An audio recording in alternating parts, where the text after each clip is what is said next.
broadcasting from the Unshackled Studios in Melbourne. This is WilmsFront, brought to you by theunshackled.net. Now here's Tim Wilms. Hello everyone and welcome to tonight's show. The date is Wednesday the 19th of February 2020. It is 7 p.m. here in Melbourne. We are live on the Tim Wilms YouTube and DLive channel.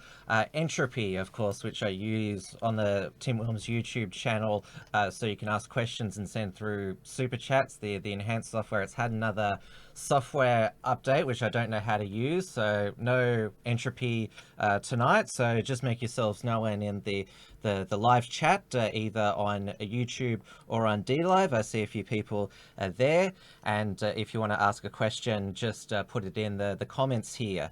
Now I've got with me for, well, we haven't had a show since last Friday because there wasn't a show Monday, but it's been awards season in Hollywood and the entertainment industry. I just heard that the Brit Music Awards were on in the past 24 hours. I've got director of the Melbourne Underground Film Festival and report from Tiger Mountain host Richard Wolstencroft here. Welcome. Thank you very much. Thank you very much. And I'd like to send a shout out to Avi Yemini, who apparently he had a health scare on the weekend. So apparently he's come out of it okay. Looks like. So yeah, he got. I'd like to send a shout out to say Avi is okay, and obviously Jordan Peterson is also in a hospital in Russia, undergoing treatment for his benzo addiction. So what's going on at the moment? These right wing kind of commentators are in trouble. Should we be worried? Is this a conspiracy, or are they just living life a bit too fast to the in the fast lane? So Avi said on Twitter is that unfortunately for the left and his enemies, he didn't die. He got discharged on Monday morning, and he's already been busy.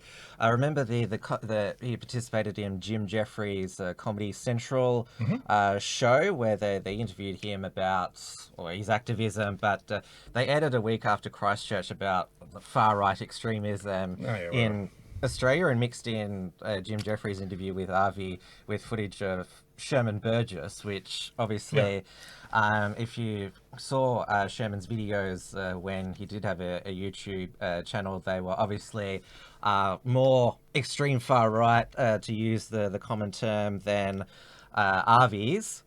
I mean, the far right often means the new centre. Obviously, there actually is a real far right, but it's complex as to what that is these days. I mean, many things that are called the far right are really just the new centre. So, this term has been disabused, so to speak. So, it's kind of confused the whole spectrum on the right in many ways. Go ahead. So Avi did what anyone should do when appearing on a mainstream media program, especially with a pre-recorded one, which they're going to edit and cut up later. Yeah. That's what I did when I was interviewed for the project back in the beginning of 2017 about the alt-right. So you record it yourself, yes. Though Avi, he had a secret camera. Yeah, secret camera. Where I saw that, yeah. Good on him. Jim Jefferies drew a cartoon of the Prophet Muhammad and said, hey, I can get away with this. Mm-hmm. And so Avi aired that, and Jim Jefferies, of course, pretended that, hey, nothing. There's nothing going on. There's no backlash. He banned all the comments that were critical of him. And Avi in March attempted to fly to the United States with Sydney Watson to confront Jim Jefferies, and he was stopped at the border. What are you going to do here, worrying in the United States? Because apparently there was a Politicalite article, which is a UK news outlet. They did an article about Avi's trip to the US to confront Jim Jefferies, and because Jordan James, who's the editor, used as the featured image Avi in his IDF uniform, the FBI at the border thought that he was going to go into Comedy Central with that on. Yeah, I see. I saw some footage of Avi also in Israel where he was going to confront this Jim Jefferies. Who the fuck is Jim Jefferies? I don't even know. An Australian American comedian. Apparently he was Australian. I've never heard of him. He's certainly not a fucking comedian I've ever heard but of. Apparently, he's not fucking funny, right? Yeah, if you've got a show on Comedy Central, you're making mega dollars. And apparently he's got a pilot on NBC now. But of course, well... So is every other arsehole in this world. Comedy Central, well, it's become a channel of Yeah. it's consumer fraud because it's not funny anymore. It's not funny, I mean, the Daily Show. It's like ABC comedy. Have you watched that recently? It's fucking atrocious. Oh well, Tonightly, their knockoff of the Daily Show that got cancelled way back. Yeah.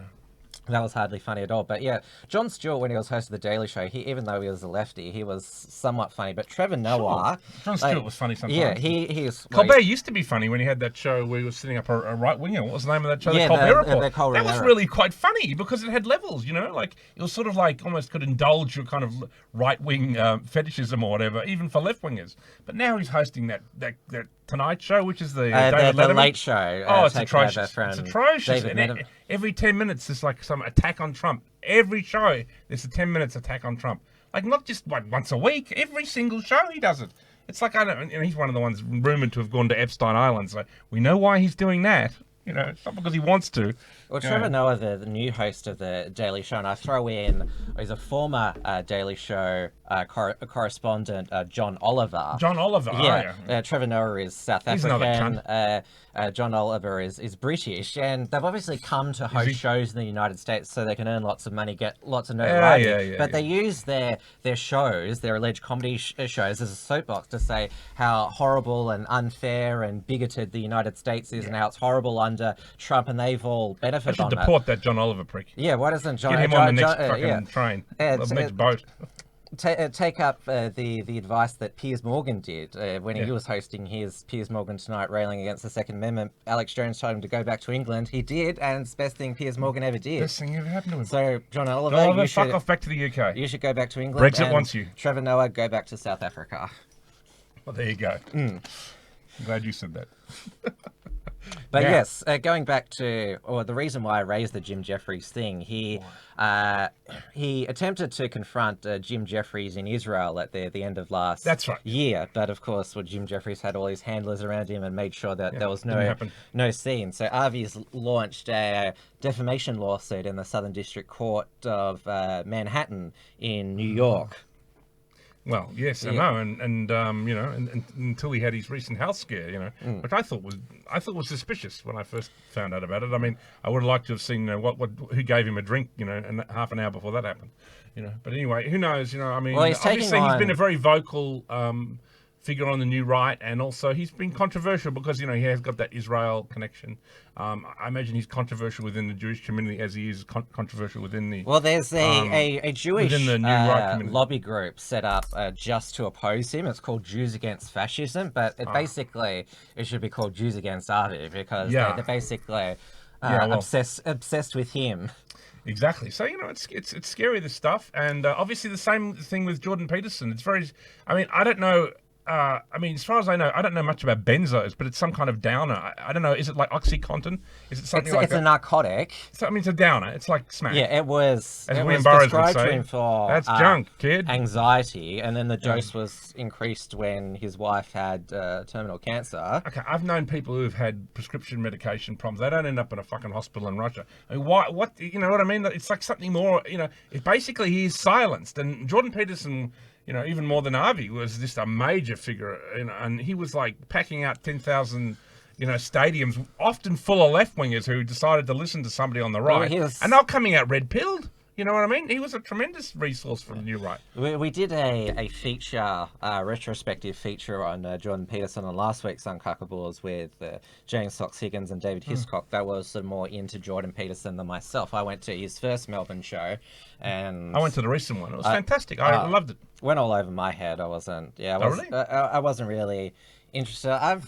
It's because he's sort of like a self-help guru. Like, if you sort of need those people, it's sort of the same as people who are parenting experts. Like, you don't need their books. Yeah, well, maybe, but anyway, I mean, he was definitely somebody who was able to engage the new left in debate, and he just always won. I mean, you know, and it was like, no matter who they sent up against him, you know what I mean? The only person who ever seemed to give him a run for his money was some Asian guy who worked for Vice magazine, who was like, obviously someone who had immense level intelligence, who could actually debate Jordan Peterson with left-wing ideas. because no one else could. I mean, anyone else, all the women hosts they sent up against him got bloody slaughtered. And it's, it's always like Jordan Peterson, roasts this person, or Jordan Peterson destroys this, host. And he would. It was wonderful. Anyway, I wish them both the best, and I just think it's very odd that these two major figures are both, almost deathly ill at the same time. I mean, of course, that's the kind of thing I have a kind of conspiracy-orientated brain, so it's the kind of thing I notice. Could be meaningless, but I mean, I do think that, particularly with Jordan Peterson, it's just odd. I mean, people can, go to a rehab thing for 6 weeks, and he can be back on deck debating people, and they could have kept it all charged. I mean, obviously, this addiction's a serious problem for him. It's been a serious health problem. So, I don't know. I wish him the best. I love Jordan Peterson, and hope to see him back on deck, annoying left wingers as soon as possible. Well, Avi, he posted a video on his Twitter. He's recovering at home, but he's got his iPhone with him, so he's still going to tweet and trigger. He did get his Twitter suspended, I think, for about 72 hours, but got it reinstatement. There was a permanent Twitter suspension today by a conservative Inc. figure, enemy of the gropers, Kathy Zhu, who Nick Fuentes rages about on his America First program, and so there's been a lot of gloating over that. Well, Avi and I've watched a lot of Avi's shows. I don't always agree on every single thing, but again, he's one of these figures on the new right who I find is fascinating, and I wish him the very best, and I wish him a speedy recovery from his recent scare. So, that's just, I think that's what we should all be doing. Well, he's jumped back into this, launched this lawsuit, taking on what's now Viacom CBS. That's one of the biggest media conglomerates in the world, and even them, they're a subsidiary of, National Amusements. So, that's pretty massive. They probably have the most expensive lawyers in the world, those sort of corporations. There you go. Yeah, there you go. So, all right, on with the show. Yes. As I said in my introduction, awards season, which culminates with the Academy Awards, and of course, there's all the speculation about who's going to win, because basically all the other awards, obviously the Golden Globes are the second biggest ones. There's also the Screen Actors Guild. I nearly said Film Actors Guild. Yes.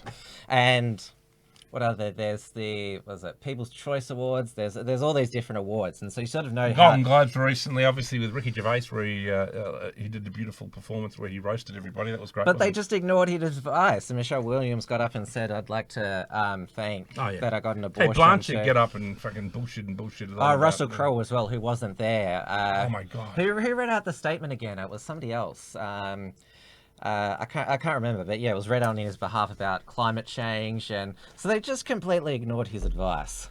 Exactly. And of course they're going to, but it's still, those speeches didn't go viral. It was Ricky Gervais's attack upon them that did. So, people have been wanting someone to say that to Hollywood for a long time, and he didn't. I think that was fantastic. Yeah. Speaking of Russell Crowe, he's in that new film, what's it called? The Nick Kelly film or whatever? Peter Carey, the true story about Nick Kelly. That's a Stand on Stan. By the way, I just watched that. It's fucking the worst Nick Kelly thing you've ever seen. Believe me, nationalists and patriots out there, you do not want to see this film, but maybe you should see this film to see what they've done to Nick Kelly, because in it he is transgender, right? He's wearing a dress through most of Nick Kelly. Honestly, he's wearing a dress for most of the thing. He has on the armor for one scene. It looks like he's hallucinating it. Like, it's not even meant to be. Like, it is the most deliberate and vicious assault upon the legend of Ned Kelly as a national hero. He's portrayed as utterly insane. He's portrayed as a traitor, as someone who is like just violent towards anybody, not just the police who are oppressing the Irish community in northern Victoria. I mean, it's the worst, most atrocious attack upon Ned Kelly you've ever seen. So actually, I'm going to do a report on it. I won't talk any more about it because it's for an upcoming report, but it's a shocking show, but you should actually see it because it's such a vicious attack upon Ned Kelly. Go ahead. Oh, history is always rewritten, and that's what they're doing. The villains of history, they always try to make them worse or make sure that they correct history so that if it's too beneficial to white people, then they they have a, what is it? A Historical revision. revisionism. Yes. Yeah. It's left-wing historical revision, and it even includes a lecture that takes place in like the Victorian Library, the State Library, where this guy at the end of the film gives a 5-minute lecture how Australia should not have as a hero someone like Ned Kelly, and then a bunch of kind of like new left people from Victorian England get up and cheer him, which is absolute bullshit because there wasn't anyone like that in Victorian England at all 100 years ago. They all would have probably liked Ned Kelly. So it's a terrible insult to Ned Kelly as a national hero, and I've always been fond of him. And whenever you go to any Patriot, there's always a picture of Ned Kelly normally, or any working class person who likes Australia often has a portrait of Ned Kelly. So they're attacking that, and it's bullshit, mate. Anyway, but that's a bit of a diversion, isn't it? Yeah. Of course, everyone. The biggest speculation is on Best Picture, which, 1917, the epic British war drama directed by Sam Mendes. Yeah, he's a hack, but still. Yeah, he directed the 2 previous Bond films, Skyfall and Spectre. His first debut directorial film was American Beauty back in 1999. I hated that fucking film with the fucking thing floating in the air, or whatever. Kevin Spacey played, was it Lester? Kevin Spacey, Lester the Molester, that'd be right. Yes, there's been a lot of reappraisals of that movie, and especially since after... Well, that's another thing. Kevin Spacey is 3 of his 4 accusers have mysteriously died, 2 of suicide, and then the 4th one withdrew their suit. I bet. I mean, accusing Kevin Spacey is not good for your health. It's a bit like accusing what's it called, Hillary Clinton. You know what I mean? Which, so yeah, look, 1917, I saw it. It was a pretty solid film about the stupidity of World War One. Basically, it's a bit like Gallipoli. It's the basic plot of Gallipoli. It's a bit derivative of Peter Weir's Gallipoli. But I think it's a fairly solid film. Whether it should win Best Picture, I don't know. I mean, there are a number of good films. I thought The Irishman was a very good film. The new Martin Scorsese. It was a bit long, as Ricky Gervais pointed out, but I mean, it was a fucking great film about who really killed Jimmy Hoffa, and it's 3.5 hours long, but so fucking what? I mean, we sit there and watch 30 or 40 hours of Better Call Saul or Breaking Bad or whatever, and that's not long enough as far as I'm concerned. So I have no problem with 3.5 hours of The Irishman. Sometimes the Academy Award for Best Picture, they get it right or they get it horribly wrong. Yeah. Probably, I think the recent film, because I haven't seen every movie on the face of the earth like you have. Well, yes, true. But the movie that won in 2014 was Spotlight, about the Boston Catholic sexual abuse, about the Spotlight at the Boston Herald. That was actually a surprise winner for Best Picture. It was a surprise winner. Everyone thought that Leonardo DiCaprio's The Reverend would win. The Reverend would win, yeah. That was an unusual film. It wasn't a bad film. I didn't like it. Yeah, I mean, it was kind of like, what's it called, suffering porn, like Leonardo DiCaprio getting the shit beat out of him and ripped apart by a fucking bear. I noticed that in a lot of his movies, his wife and child have died, and it's a struggle for it's sort of the same actors. They end up being in the same circumstance in each movie. I did really enjoy Once Upon a Time in Hollywood. I mean, I actually thought that was probably a good call for Best Picture, maybe. But the one, obviously, I think we all wanted to win was The Joker. I mean, obviously, it did win Best Actor, and it did win Best Soundtrack for a female composer. The soundtrack was amazing. And the soundtrack was very good. And obviously, I think Joker and Phoenix, I think that was clearly the right call. But I think it probably did deserve Best Picture because it was very much a zeitgeist thing. But I do think it was political, and obviously that film caused a lot of ruckus. It obviously upset the liberal elite a lot, and I think, for it to win Best Picture was probably unlikely. So they gave it to this film, Parasite. Now, it's a very strange film. Have you seen it? No, I haven't, but it was a Korean film, Korean language, so obviously if you're... Korean genre cinema has undergone something of a renaissance in the last 20 years. It started with this film called The Island, made by a guy named Kim Ki-duk. There's been a number of very interesting genre films that have come out of Korea. And films like Sympathy for Lady Vengeance is another one. And they've just made these really bizarre kind of genre movies that show extreme human behavior and stuff. And some of them are really great, And I guess when I saw Parasite, it was in that vein. And I thought this is a good film. This is a good, solid, genre thing, and it had an interesting idea. And actually, it was kind of almost along the lines of my idea of elite replacement theory, because it's about this rich Korean family and this kind of poorer family who kind of work for them, but really they take over their whole life, and then eventually they get rid of the family at the top, so to speak. So it's kind of elite replacement theory. So I thought, again, that was kind of subversive that they chose it. Yeah, I did look up the plot, and it seemed like a decent plot thriller, but it sounds like because they were the surprise winners, they were, as they say, the dark horse, or smoky is the Australian term. It sounds like because the Oscars is always attacked every year for being too white, and of course not enough female directors. It won because it was Asian, let's be honest. Yes. I mean, it was so that everyone at the Oscars party could go around and say, look how wonderful we are, we've awarded Best Picture to an Asian film. We don't even know what the fuck it is. We just saw the Asian name and we said, yeah, that should win. You know what I mean?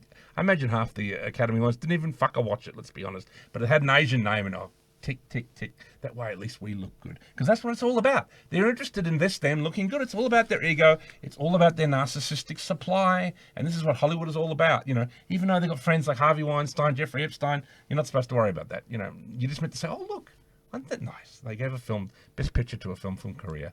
Fucking idiots. And of course they had it was the second year the Academy Awards functioned without a host, ever since Kevin Hart was... Why didn't they get that guy? Because it was a homophobic tweet he made a decade ago, which he said he'd do something bad to his son if he... No, I heard that. I heard that. But as Ricky Gervais said, what am I doing hosting the Golden Globes? I mean, look at my tweets. I mean, he's constantly hanging shit on that trans woman, the shave my balls woman. He's constantly making fun of her.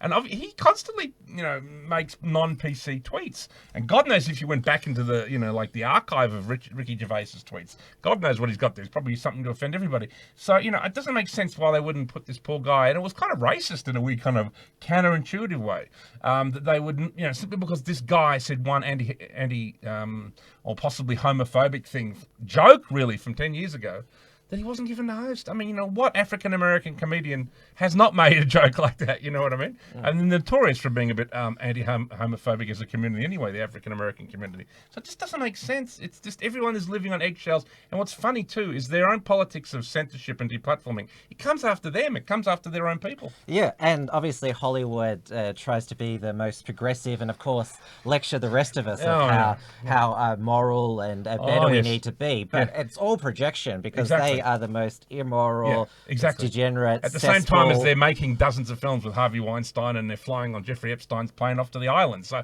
these are the great people who are lecturing us on morality and ethics. It's like, fuck off, man. We've heard enough. But yes, I was going to mention Natalie Portman. She wore the dress with a female, and everyone pointed out she's hardly ever worked with female directors. No, never. It's just always the way it's been, that men are directors. Exactly. Well, I mean, I think men often are better directors. It's like engineers. There are a lot of engineers who are men, because there's something to directing. It's like being an engineer. It's like building. Well, you're responsible for everything. You're responsible for visualizing the script, leading the cinematography.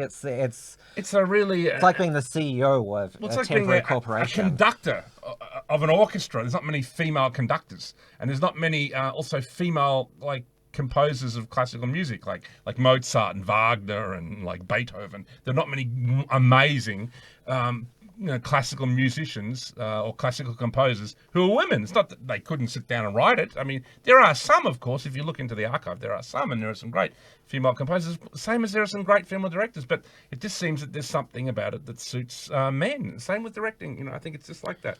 Well, there's some gender advantage, obviously, I think, and it's just natural. The most prominent female director is Nancy Meyers, and of course I mentioned this before. Her most well-known film is What Women Want with Mel Gibson. Well, sure. I think Penelope Spheris is one too, who directed, is it Zero Dark 30, which is the kind of pro-torture film. Did you see that? That was quite good. And she's done a couple other things as well, So there's a couple of other interesting directors. There's Penelope Spheris. I'm going to have to look that up. Yeah. There's a question for you from Binary Agenda. Okay. What are your thoughts on Reckless Kelly by Yahoo Serious? Oh, excellent film. That's a much better film on Ned Kelly than the true story of Ned Kelly. the recent one. That was a lot of fun, I thought. And Yahoo Serious, I'm a fan. And what's he up to these days? I think he went to Hollywood and he made that one film, the weird Nick Kelly film. And he made, what's the one he originally made, Yahoo Serious? I can't remember it, but he's great. I like him. Now, speaking of binary agenda, Yes. even though we're living in the gender fluid, of course. non-binary age, they still have binary acting awards. They've still got Best Actor, Best Actress, What's going on there? Best Supporting Actor, Best. Shouldn't it be gradients? Shouldn't it be the 50? The 50. A few 50 years genders back, represented? the MTV movie awards, they had a genderless acting award. how'd that go? Well, the first winner was Emma Watson for Beauty and the Beast. There you go. Strange.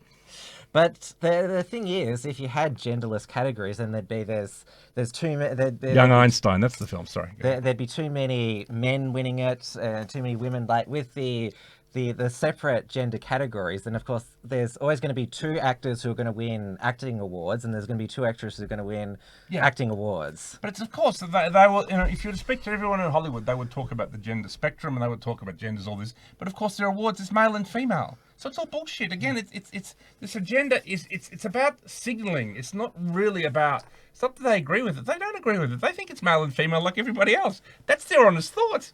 Because, otherwise they would have 50 awards, wouldn't they, for like all the 50 genders? Well, maybe they need hundreds of genders. Best male director and best female director. I don't know, mate. It's all just a bunch of fucking bullshit. I'm sick to death of it. It's all crap. But you spoke about Joker, and of Yes, course, that's a good film. everyone, Arthur Fleck, who becomes the Joker, he's portrayed by Joaquin Phoenix, and of course, he in real life is actually, well, we don't know if he's a Democrat or a socialist, but he's a vegan, and he gave a big lecture, about being kind to animals, and not milking cows, raping them on their tits. That was rape or something if you milk the cow. He's a vegan, he's a radical vegan. Look, I actually like Joaquin Phoenix, and I think it was a bit stupid the way he gave that speech, but then, he's a really good actor. And I don't know, some of these actors are authentic. I think he is actually a vegan. He's probably been practicing for a long time. And if he wants to push that agenda, it's not the end of the world. Some people want to go vegan. Good luck to them. Maybe it's a good health decision. Most vegans I meet look like they need a good steak meal, so... Australian Protectionist Party has said, is Joker actually good? Yes, it is good. It's very good. Highly recommended, yes. And Nick Fuentes, I'm going to mention him, host of America First, last count he's seen it 8 times. The 8th time he saw it was when it made $1 billion box office. The first, nice. I think it was, first comic book movie or R-rated movie to break $1 billion. So he celebrated by going to see it for the 8th time, and he knows every line from it. Wow, and he's memorized it on his show. It's definitely a film of the new right. It's definitely a film about politics. I did a podcast with Colin Liddell and Andy Nowicki over at Affirmative Right, which, by the way, Affirmative Right, which was actually the founding side of the alt-right. It was called Alternative Right, but Colin Liddell changed his name to Affirmative Right after, he had a falling out with Richard Spencer and a few things. And also because, after Charlottesville, there was a lot of stuff about the alt-right and stuff being a bit on the nose. So he changed his name to Affirmative Right. But that site itself, and I've written a lot of articles there. You can go and Google my name at Affirmative Right. I've got a lot of articles there. That's banned. You can't link that site on Facebook now. It's banned. I've tried to put my own articles up, but it won't let me. I can't even send them as private messages. It won't even let me send them as private messages. It's officially banned, that fucking site. It's unbelievable. Obviously, Censored TV, which is run by Gavin McGuinness, features Milo Yiannopoulos. There was a lot of publicity that URL is banned on Facebook now, but it seems, just from what you've said, it's happened to a whole bunch of alt-right websites that we don't even know of. Well, as I said, alt-right, Alternative Right, it was originally called, changed its name to Affirmative Right, probably maybe 2 years ago now. So it's been called Affirmative Right for a number of years. But I think there was some report on that side, and maybe one called VDare, is it? VDare, is that a... Yes, that's the American nationalist website. Yeah, that got banned, and somehow the Affirmative Right got tagged along with it. And obviously Facebook investigated it and decided to ban it, and it's banned. So that's it, Well, I'm not on Facebook anymore, and I definitely don't feel that I'm missing much. Well, and also too, the hosts Colin Liddell and Andy Nowicki, they had their personal sites shut down, lost everything, gone, all their own personal pages. It were just them basically promoting the various writings and things they do, they had their personal sites, locked down, so all shut out. They can't, all lost, all gone. Well, Hollywood, it's also referred these days as pedowood, and there's been a lot of child actors over the years who've talked about basically ritual child abuse of child stars that's happened, and it's been, when I say brilliantly covered up, I don't mean that as an endorsement. I just say that... Well, yeah, they're obviously really interested in covering it up. I mean, the Corey Feldman documentary is coming out soon. Yes, I've got the trailer. Shall we? Go ahead, Shall we play the trailer? Play the trailer. And so he was... This is brought to you by Steven Spielberg, ladies and gentlemen. Well, yes. Well, he was in the Goonies, and was it... Corey Feldman was also in Stand By Me. One of the big names that they've been wanting to keep... quiet for a long time, but anyway. Yeah, it's called My Truth, the film. This is the trailer. If you've heard the whole thing or what, just hit play whenever you're ready.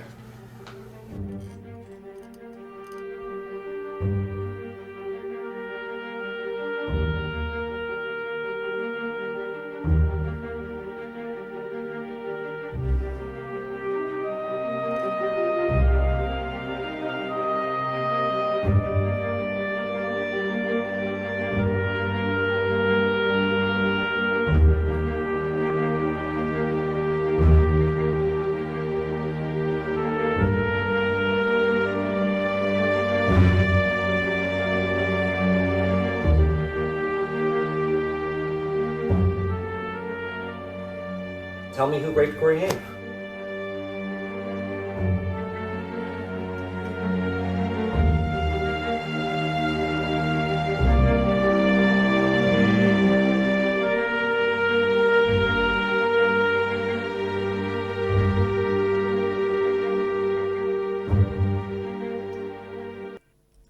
Now, the other Corey that's mentioned there... Corey Haim. Yeah, who died in 2011 of... Yeah. He struggled with substance abuse. Died of pneumonia, which was obviously induced by his childhood abuse. And they actually did, the two of them, in 2007, the reality show called The Two Coreys. Yeah.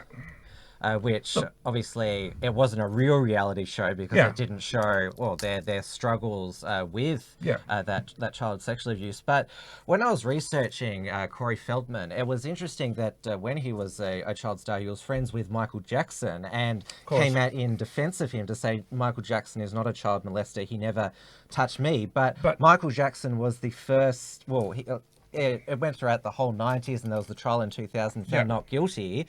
That was the only sort of celebrity sexual abuse scandal to come out, and it was not just Corey Feldman who said he was innocent. Macaulay Culkin.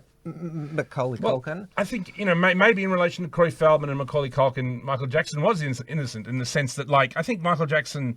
If you've seen that new documentary about him, it's pretty damning. I think Michael Jackson looked for people to prey on who were kind of further down the trough. You think he was guilty? I do think he was guilty. Yeah, I mean, if you look at that documentary about him, I don't know, maybe they're making it up about him. I guess it's technically possible. But if you watch that documentary about him, it's one of the most damning documentaries I've ever seen about anybody in my life.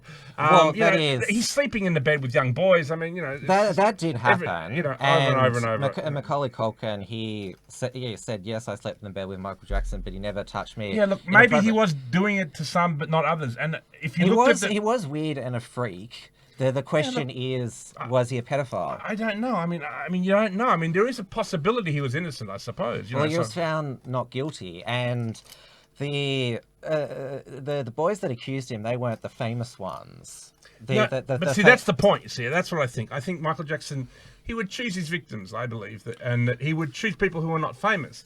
And that, I don't know. I don't know what's happened with Corey Feldman and Corey Haim. I mean, I don't know what names. Look, I'll mention the names that have long been rumoured connected to, the abuse of. I mean, it's Spielberg, it's Rob Reiner, it's Joel Schumacher, and it's Charlie Sheen. They're the four names that have often come up in relation to those guys. Now, is he going to make a show and name those? They're four very famous people. But, or is he just going to mention somebody who was like some extra or some character actor or somebody who's a grip? I mean, That's Corey who's named Feldman. so far, some no-name producers. Yeah, exactly. He's named some no-name Which is people, sort of and safe. he's always after a payday. I know that and he's getting paid to make this new documentary because I imagine he's broke. And that maybe from these bigger stars, he's going to get a payday with this kind of thing. Threatening. I mean, obviously someone like look, and I don't know. Maybe some of these people are innocent too. So we don't know. This whole situation. It will be very interesting to see what he says. There's long been those famous names because they're the main people he worked with. Obviously one produced The Goonies, one directed Stand By Me, the other one directed Lost Boys, and Charlie Sheen was just there hanging out with them all, and he wasn't really much older than them. He was only about 7 or 8 years older than the. Yeah, he was an adult though. And he was an adult, but they're all part of some decadent sense, all very Less Than Zero, Bret Easton Ellis, that kind of thing. So it's not good, and it's clear that both Corys went through hell, and that one of them's still going through it. So it will be very interesting to see who he names. Is he going to name the big names, or is he just going to drop some essential nobody, and maybe obviously get the bribe on the side to keep the real big names quiet? We don't know. Well, he's had to hire 24-hour security around him. So obviously, if you are going to name big names, watch your back. Well, absolutely. I mean, imagine naming. I mean, if you name Steven Spielberg, for fucking sake, you know what I mean? Like, he makes Harvey Weinstein look. As far as how big he is, he's Mr. Hollywood himself. And think about how much the back catalogue of Steven Spielberg is worth. So, I doubt he's going to name him, even if he is guilty. I don't know, but maybe Spielberg wasn't guilty. I don't know. I mean, this is all just speculation, this kind of thing. Obviously, Crispin Glover has accused Steven Spielberg of being inappropriate. He's wrote this article that's famous if you Google Crispin Glover and Steven Spielberg. He does this, and noticing how Spielberg liked to work with a lot of young boys in the 80s, and just about every film he made in the 80s stars a young boy, and he had this kind of young boy obsession. So I don't know, is there smoke there? He's a bit like the way that Michael Jackson loved young boys. I think there's something suspicious of Michael Jackson, particularly with this latest documentary, and now we're going to wait and see what happens with Corey Feldman. But again, a lot of this is speculation, and you do have a point. These people do have a right to get their case heard in court. And with Michael Jackson, he was cleared. So, I don't know, maybe these people are after a payday to a certain extent, So, you've got to consider all these angles. We do know that Hollywood itself has subliminal messages about what's really going on in the entertainment industry through their films, and there's been quite a number of films which have talked about how Hollywood suicides, drug overdoses, plane crashes are staged because they know too much. And there's that recent guy who died, who was Kobe Bryant, and then who died in some helicopter crash. Yeah, and then he was meant to be linked to like some of this satanic stuff. Like his workout routine was called like the Satan's workout or whatever. And then there was some TV show that had him dying in a crash, like some cartoon show, like what's it called, South Park? It wasn't South Park or something like it. That had him die in a helicopter crash, exactly the way he did.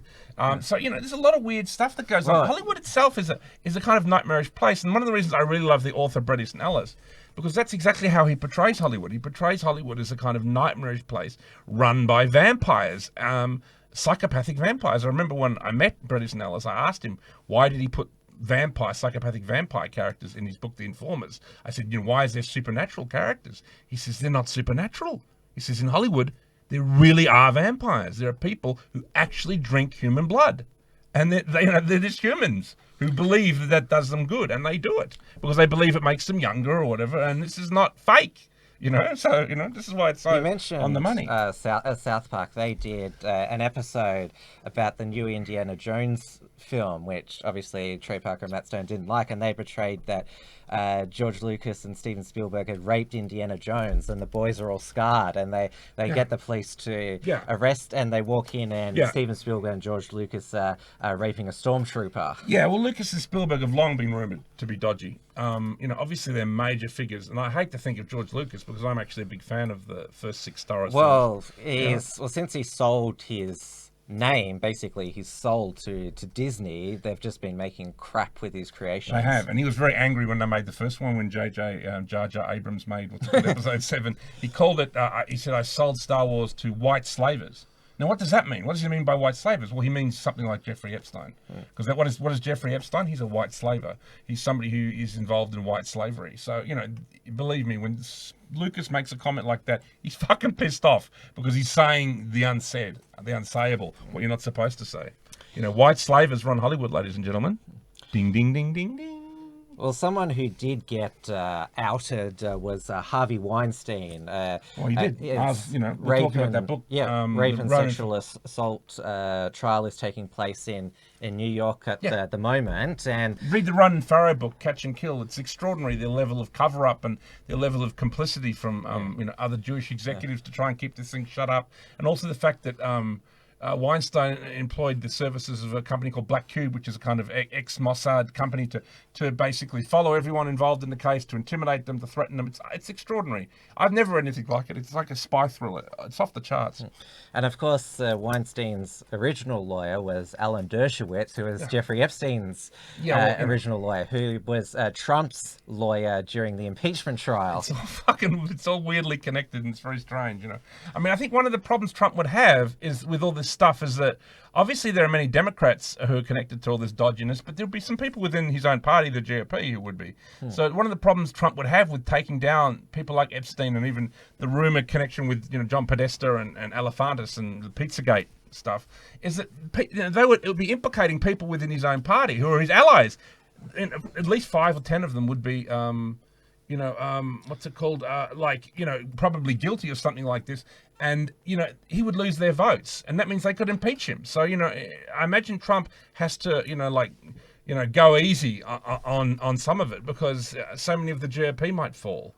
Or who are his own allies, technically. So, he's between a rock and a hard place, I think, at times. Dershowitz, because I describe him as the third wheel with Jeffrey Epstein and Ghislaine Maxwell. He's become a favourite of Fox News now because he has been defending Trump, and he said in the last 24 hours that Obama used the office of the White House, the administration to look into George Soros's enemies for him, which quite shocked me that sort of he would do that. Dershowitz would reveal this because Soros people might be like, "Whoa, you better be careful, buddy. You might not like what we fire back with." I think Trump is taking down some of this cabal and some of these sexual offenders. It's quite obvious from both Epstein and Weinstein, and that sometimes you're going to get someone like Alan Dershowitz who might flip, who might say, "Listen, who's obviously guilty of some dodgy stuff, Dershowitz, but he's now become very pro-Trump, and in the sense that that's the way Dershowitz has decided to get out of it.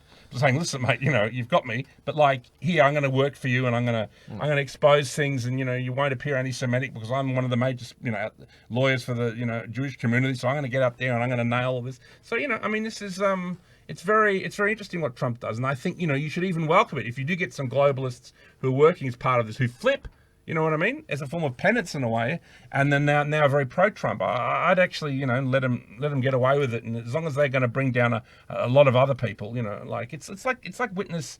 When you get a witness to testify and you give them what's it called, immunity. It's something like that. I think Trump is doing that with a few people, probably like Dershowitz. That would be my opinion. Well, Weinstein, it's been widely noted that he's been turning up to court in a walker here. The sound's not good, so we'll talk over it. This is great. And obviously he's taking inspiration from his own movies. I love the tennis balls. This is an Academy. Talking about Academy Award. This is an Academy Award. And the best supporting actor for best male pervert goes to, please announce, Harvey Weinstein, ladies and gentlemen. Look at this. Look at that's fantastic. He did win look at the shots an Academy Award for, Shakespeare in Love, which he was a producer for. It's very convincing. Oh, it's great, isn't it? But this is a really good performance. He didn't go with his method as well. You hear his method? He's been doing a lot of research. Wait, hear the stairs come up. Here come the stairs. Oy vey, why is me? If I were a rich man. But he forgot the oxygen mask, because I'm not sure if you've seen the movies of the mobsters when they have, they're in the wheelchair and they have the oxygen mask when they're in the lawyer-client room. They take the oxygen masks off. Yeah, anyway, there you go. So it shuffles off old Harvey. I mean, that was an Academy Award-winning performance right there. I think the Academy has missed out by awarding Mr. Weinstein with the deserved award, Best Supporting Actor as male pervert. He has been quite humiliated during this trial process because women who he allegedly sexually assaulted and raped have said that he has a deformed penis. And this was written up on Vice, that jurors in the Harvey Weinstein trial had to see photos of his deformed penis. So they provided this as evidence to the... That's traumatic in itself. I don't even want to think about Harvey Weinstein's Well, to corroborate... I'm getting traumatized right here as we speak. But you sort of think that... Because what if he's found not guilty and he's gone through that humiliation of the police taking photos? Like, everyone knows that he's got a deformed penis. He's guilty. I mean, I'm just saying hypothetically that... Oh, I'll tell you right now, they're probably going to find him not guilty, because one of the reasons that he'll probably be let off is because he knows everything. He knows everything else. He knows everything else. Everyone else is corrupt, and everyone else is a rapist, or everyone else is a dodgy pedo or whatever in Hollywood. So you think they're going to let him go to jail? No, they'll probably let him off. I mean, if he does go to jail, I don't know, they're going to have to fucking work out some way, do an Epstein on him, whether to kill him or make him vanish, or I don't know. I mean, who knows what happened to Epstein? Epstein could be alive somewhere having facial reconstructive surgery. I mean, they did do that photograph of that guy. The nose was different. Did you notice that? You know, there's a photograph of the person being taken to hospital. Who knows what happened there? You know, and the whole Trump administration maybe has to go along with it because, I don't know, half the GOP are probably fucking dodgy. I don't know, mate. It's something seriously weird is going on. Anyway. Well, there is a sexual misconduct scandal that the Hollywood liberals and mainstream media love, and that is Roger Ailes' downfall as the CEO of Fox Why News. Why is that such a big thing? You know, because they made that film. I mean, the first film Hollywood makes is... You mentioned Russell Crowe. Yeah, he did. The Golden Globe he won was for portraying Roger Ailes in the Loudest Voice, which was a I must Showtime see those. I haven't seen them yet. miniseries. What's the first one called that's on at the movies at the moment? That's Bombshell. That just focused just on his downfall. I'll go see that next week. From the sexual misconduct and what's the Russell Crowe one called? The Loudest Voice. That goes through his whole career at Fox News and culminates with his... Because... Well, the politics of it is obviously Rupert Murdoch. Well, he's the one that hired him, took Fox News. But the Murdoch boys, Lachlan and James, did not like Roger. They didn't like Roger. So they got an external firm to investigate the allegations against Ailes, and they concluded that he had a pattern of sexual harassment. And obviously that's the one they're going to focus on, isn't it? Because they're not going to make a film about Jeffrey Epstein or ABC Harvey Weinstein after the Hot Mic Project Veritas tape got released. They said, we are working on an Epstein documentary, sort of to cover themselves. We didn't bury the story. We are working on something. So we're still waiting, ABC America. Anyway, it's a den of, I love that theme. It's from all of them witches from the Roman Polanski film. It's like, I mean, they can't all be, horrible sex offenders. There must be some. I think Keanu Reeves is maybe innocent. You know what I mean? There's probably, I think Mel Gibson's okay. And Vince Vaughn's okay. There's a few, that seem pretty good. Hashtag not all Hollywood people. Yeah, exactly. Not every single Hollywood person, just the majority. It seems. I don't know. Who knows? So unbelievable. But with the Ailes downfall, it was obviously triggered by former Fox and Friends host Gretchen Carlson's sexual harassment lawsuit, but it was she was in prime time Fox at the time. Megyn Kelly, she delivered the fatal blow by saying, early in my career, Roger Ailes, he made a move on me. They got rid of Bill O'Reilly the same way too. He was 6 months later. I mean, there was, I thought that was terrible the way. I mean, what did he do? Slap someone on the ass? Yeah, Megyn Kelly, it was Roger Ailes that lost his job. He did walk away with $40 million, but his career was ruined, and he died 6 months later. And you think that basically because he had nothing to sort of live for, he slipped at his Florida apartment, and because he was hemophiliac, led to death. But a lot of like a lot of liberal hosts, TV hosts also went down. Matt Lauer went down. Yes, and I was going because that guy who does Charlie Rose went down. I mean, so it was a fair sweep across the board of politics. You know, a lot of people got caught up in this whole and sexual scandal. And it's clear that everybody was misbehaving in a very bad way in many cases. And Megyn Kelly, she didn't lose her show at Fox. She decided to leave voluntarily to go NBC, but she did get shafted at NBC when she began to make a noise about what was going on with NBC, with Matt Lauer and a few other people. And you mentioned before Ronan Farrow, who refused to air the Weinstein stuff. Pardon me? Who refused to air or produce his Weinstein exposés? Who's that? NBC. Oh, of course, yes. I mean, I'm actually reading the book at the moment. I'm in the middle of it, so I don't know exactly what's happening. So that's a spoiler alert, I think. But well, it's history. It's history, yeah. So NBC didn't run it, is that right? So yeah. Yes. So there you go. You know, it's all that's one why giant you went cover to up. the New Yorker. There you go, the New Yorker.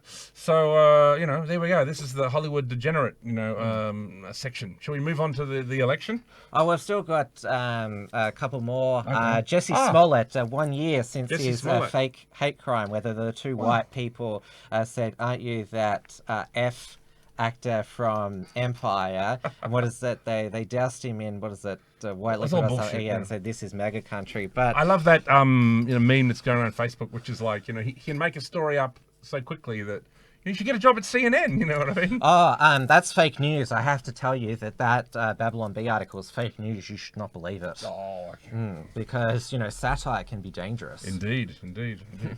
But yes, he claimed it was two white guys, and of course he tied two Nigerian brothers, and then of course all the charges were dropped, even though it was pretty much revealed that he'd staged it. Then there was a special prosecutor who's now indicted him. He didn't win an award for his performance. He did some good crying on, what was it, ABC Good Morning America. Dave Chappelle does a great send-up of that in the recent comedy special where he talks about how the black community reacted when that story got told.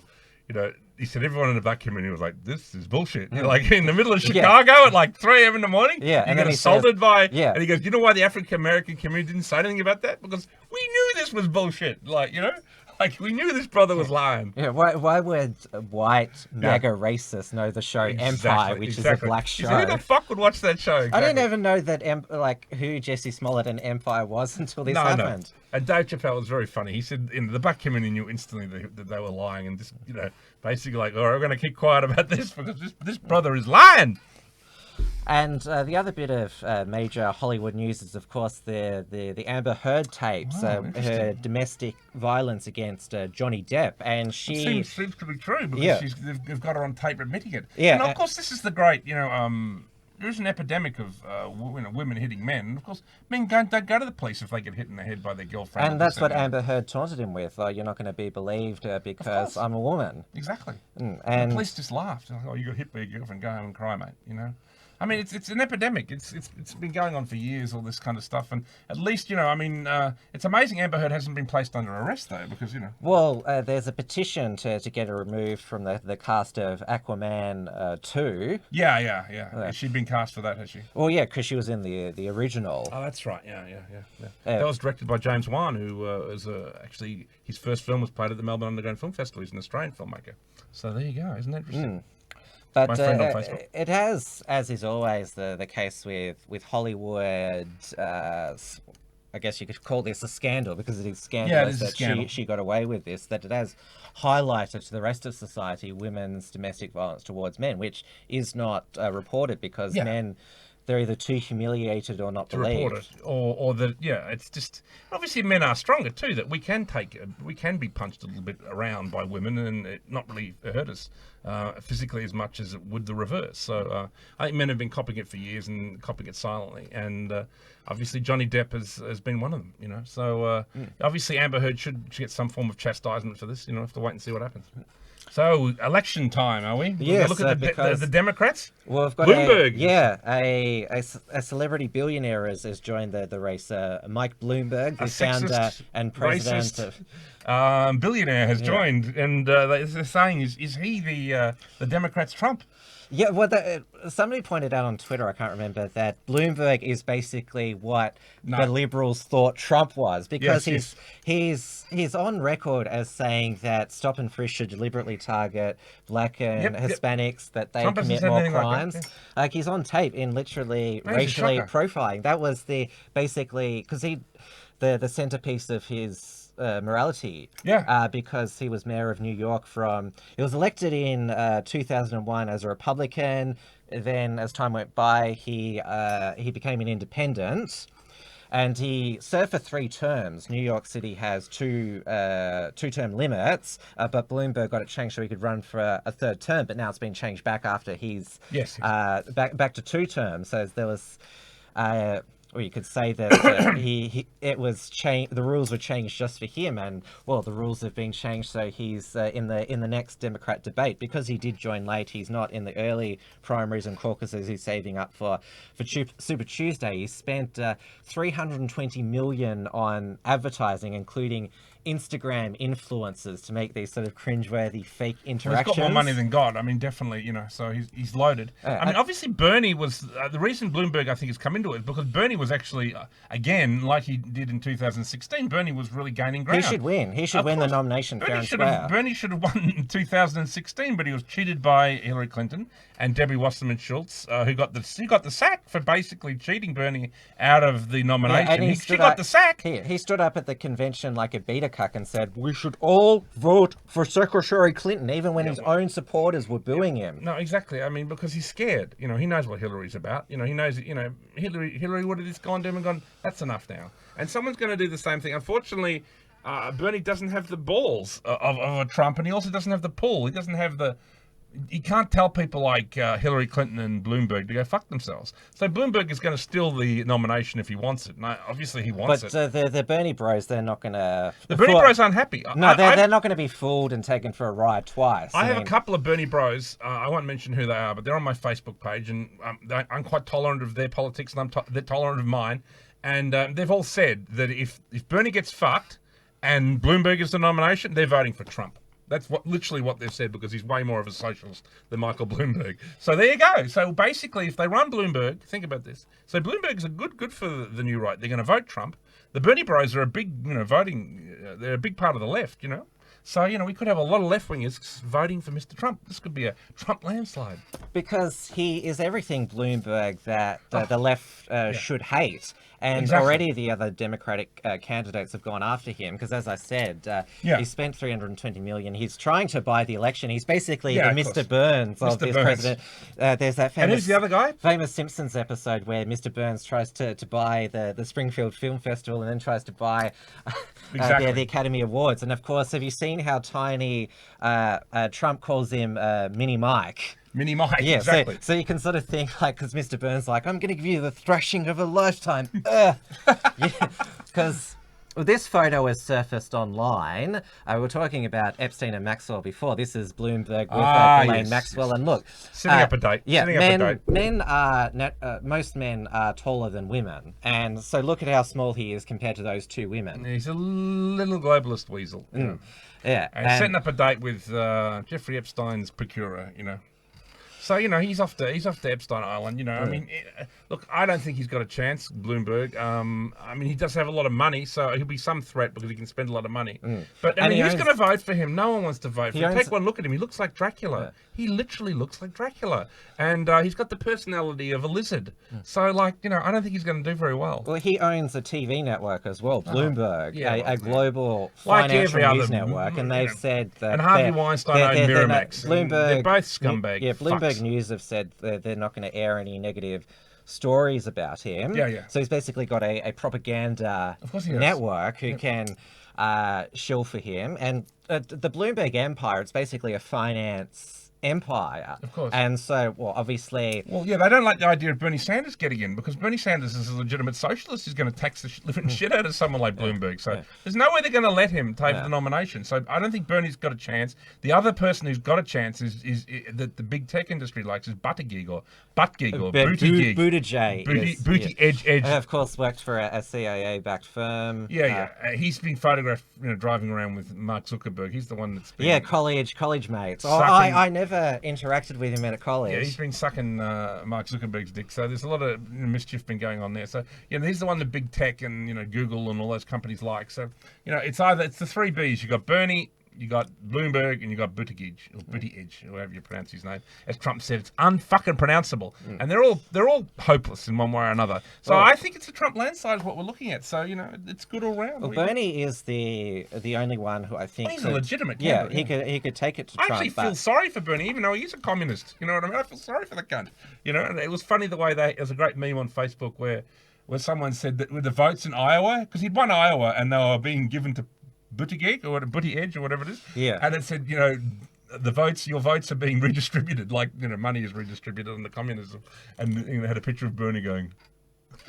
I thought that was a funny meme. We've got the early states to go on Saturday is Nevada caucuses, then the next weekend South Carolina primary. When will it be decided, do you think? When is it decided? The national conventions are in June. So we'll know in June. Yeah, obviously, Trump is the nomination of the GOP. Because all the primary season, not all states go at once. Yep. They have this staggered process, which is unusual in the rest of the world. The fact it's sort of like if our federal elections, if say Tasmania voted first in the federal election and then moved to other states, that's sort of what the process is like. But yeah, the left should hate that Michael Bloomberg is trying to buy the presidency, because Trump. I know, they do.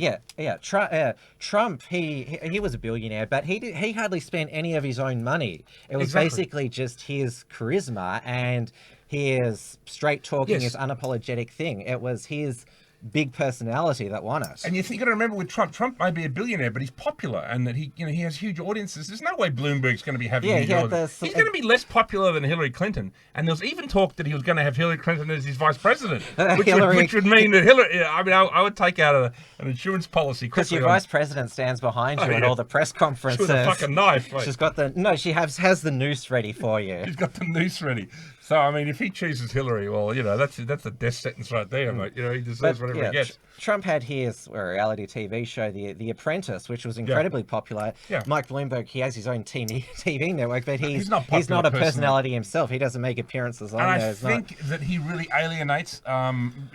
Many left wingers honestly think that Trump is better than Bloomberg. So I think if they do run Bloomberg, this could be the great disaster. Even though Bloomberg has a lot of money, can throw a lot of money in it, has his own TV network to propagandize himself, I still think it'll be a disaster. So it's looking really good for the Donald. I do predict the Donald 2020 landslide in November. So. And you can't buy elections. I mean, obviously Clive spent that, 80 million in the past federal election. Tried, didn't win a seat, Clive. And Trump, even though he was a billionaire, was notorious for being a cheapskate with his election. He mainly used the internet and Twitter and things like this, cheap forms of communication, and he won by how many of the electoral houses? So it's great. And of course the Koch brothers, they tried to buy the Tea Party movement. Tea Party has and one dissolved. of them is dead now. So bye bye, Mr. Koch. Well, they're trying to fund open borders candidates. He was now. a real cunt, that guy. They're actually working together now. The one remaining Koch with George Soros to open up open borders. When you got the Koch brothers working with George Soros, that tells you what you think of the Koch brothers. And get fat. But next, you can own all the mainstream media. Yeah, I know exactly. Bloomberg's a disaster for the Democrats. So good luck to him. If they run him, it's going to be, coronavirus. Yes, we were going to. Now, did you all watch my report from Tiger Mountain where I said it was probably a conspiracy theory? That was before I knew that there was like a bioweapons actual facility in Wuhan. Yeah, which I didn't know that. It was just a guess. Which they allegedly the Chinese stole from Canada. Exactly. So I was right. It looks like it is some kind of bioweapon, whether it be deliberately leaked or accidentally leaked. Something weird's going on there, and away we go.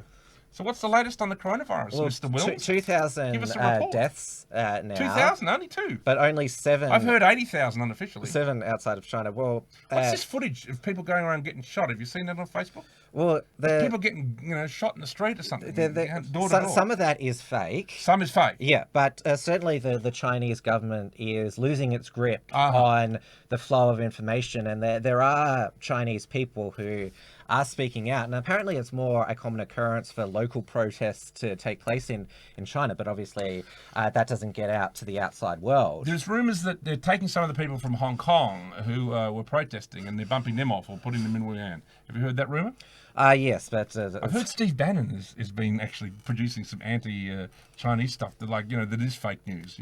I've heard that too. So maybe there is some fake news against China being put out by the new right. That would be us, technically. Not us actually personally, but us side of politics. That could be possible. What do you think? Well, in Australia, obviously, the Morrison government has the travel ban from mainland China. It's been extended, but we're mainly being told to not be racist against Chinese Australians, which, I mean, if you think you're going to get coronavirus from a random Chinese person you see on the street, you're not a racist, you're an idiot. Well, I'll tell you something. I mean, again, I do have, because I'm in the film industry, I have a lot of left-wing friends, and I tell you, a lot of them have been sending messages like, oh, you got to avoid Asian people, you got to avoid Asian people. They're way more worried than people on the new right. Yeah. I'm thinking, what a bunch of racists these left-wingers are. They go, we can't go to that fucking Chinese restaurant, or we can't go to some market, because Asian people go there, and maybe that's a place where, like the Wuhan market, where one person goes and they have a meal and away you go, and they're so worried about their own health, because, the left-wingers are a bunch of pussies, and they're like, oh my God, they really are behaving in a very racist manner. So I just like to lecture them, tisk, tisk, tisk. I mean, I'm near Monash University, go past it quite a bit. Before. Yeah, I had dinner. I see a few Asians with like face masks on, but they wore that before because coming from those regions, they are worried about diseases. But I've never avoided them. Well, so far, it hasn't gotten outside of Australia, has it? So no, far? the people who have been diagnosed in Australia, they came from Wuhan. But there's been the Eat Chinese Food campaign by the mainstream media because Chinatown's deserted, which... I've heard that, yeah. It sounds like your friends are deserting Chinatown. Yeah, I mean, honestly, you speak to any left-wing friends you've got on Facebook, they're all not going to Chinese restaurants at the moment. They're all worried. I mean, it's us. We right-wingers, we'll go and have a Chinese meal. I mean, I'll go down to China Bar and have a nice meal every now and then. I'm not worried about the Wuhan virus. It seems to be contained. Now, if it spreads, well, that's a different matter. If it begins to take off here, maybe we are going to need to panic. But at the moment, it does seem, and you've got to give China credit for that. I mean, it does seem that they've kept it. And also, maybe the virus likes Asian people. I don't know. Maybe it is a bioweapon of some sort. Maybe it is... whatever the DNA of Asian people, maybe it likes them, or Chinese people in particular, who knows? So we don't know what's going on, we just make guesses, speculation, and we share them with you, the people out there. I know that Australia's Race Discrimination Commissioner has lobbied for the Human Rights Commission to launch another anti-racism campaign, and obviously, I can't remember this new guy's name, but he's not as bad as Tim Supomasani, who's been talking about the racism pandemic because of the coronavirus or epidemic. I don't know what word that he used, but he did an op-ed in the Fairfax paper. He sees bigots everywhere, and he under every bed, like communists. Yeah, and it's racist if you can't pronounce his name. I know how to pronounce it. How do you pronounce his name? Tim Supomasani. Tim Supomasani. So there you go. I must be a racist because basically the fact that he did say that. Now people deliberately mispronounce his name. Tim who? A lot of people just call him Soupy now. Soupy, all right. Call him Soupy, that's his nickname. All Tim right. Soupy. Mr. Soupy. Timmy Soupy. Timmy Soupy. All right, well, there you go. Is there anything else? Well, that's all for tonight. Oh, my God. Thank you, Richard, for joining me again. Good. We filmed a few before the show, a few reports. Some new reports coming your way? Yeah, and we spoke about it last week that we're going to be, it's looking almost certain now, Tuesday night Uncockables, which you're going to participate with. Sure, I'll do that sometime in next month, no problem. Yeah, and we've also got on a Tuesday Reg Penny, you remember him? Yeah, he's good fun. Yeah, so he's going to join us on a Tuesday as well. Stay tuned now for Dia Beltran Live happening at 8:30 p.m. Melbourne time. Dia's great. We love Dia. Yeah, she support Dia. She's got Billy as her guest, who plays both Kita Demure, the drag queen Kita Demure, and another famous persona. I won't give that away. I believe that he's just going to be Billy on Dia's show. I'm actually having Billy on my Friday night WilmsFront as Kitty Demure because Kitty Demure did a viral Twitter video speaking out against drag queen story time for kids. I know someone within the drag community who's also against the drag time for kids and the drag time library reading. So, I maybe talk to that person and maybe get them on the show too, because there's another member. Because not many people within the drag community support it. That's one of the things. Yeah. And I knew this person from the club scene from 20 years ago when I was running my clubs, and I think they'd come on air. So we'll talk about that when we're off air. So it could be another exclusive here for the Unshackled. Yeah, and of course, well, obviously we saw what happened to Wilson Gavin after he protested drag queen story time in the City of Brisbane Library. terrible. And all Bullied they said to was drag queens are not for kids. Obviously, And they aren't. yeah, we're not... Speak to the drag community. yeah, They agree with you, Jim. We're not against drag queens, but they are, like, they've historically been adult entertainers. Of course, it's a form of they, adult they, performing. They say sexual... It's like putting on a strip show. It's like putting on what's it called? What's on at Men's Gallery or Well, one no, of these places. they're not A female strip show. They're not sex workers, but they make explicit double entendre Of jokes. course, That's their of course. persona. Yeah, There's that, like they're funny, they're witty, but Sure. it is very adult stuff. And so I don't know where this idea came from that they should reach No, children. me neither.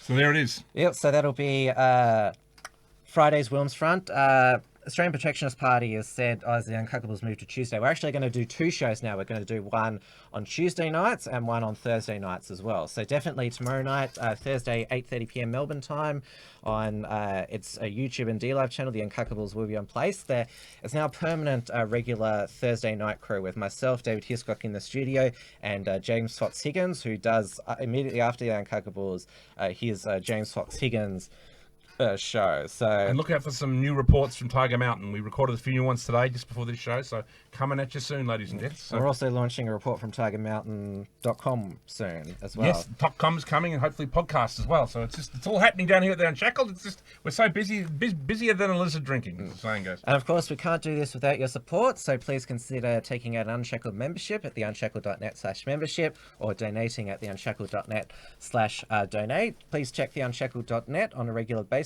We have news and opinion there. It's been not so regular lately, but we're certainly still active. Hive of activity.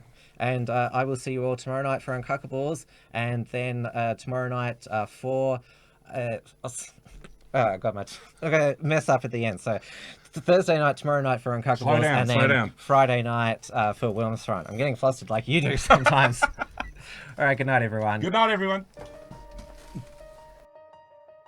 Thanks for tuning in to WilmsFront. Visit timwilms.com or Rational Rise TV to view the archive of episodes. And keep visiting theunshackled.net to view all our shows. And to keep up with the latest real news and analysis.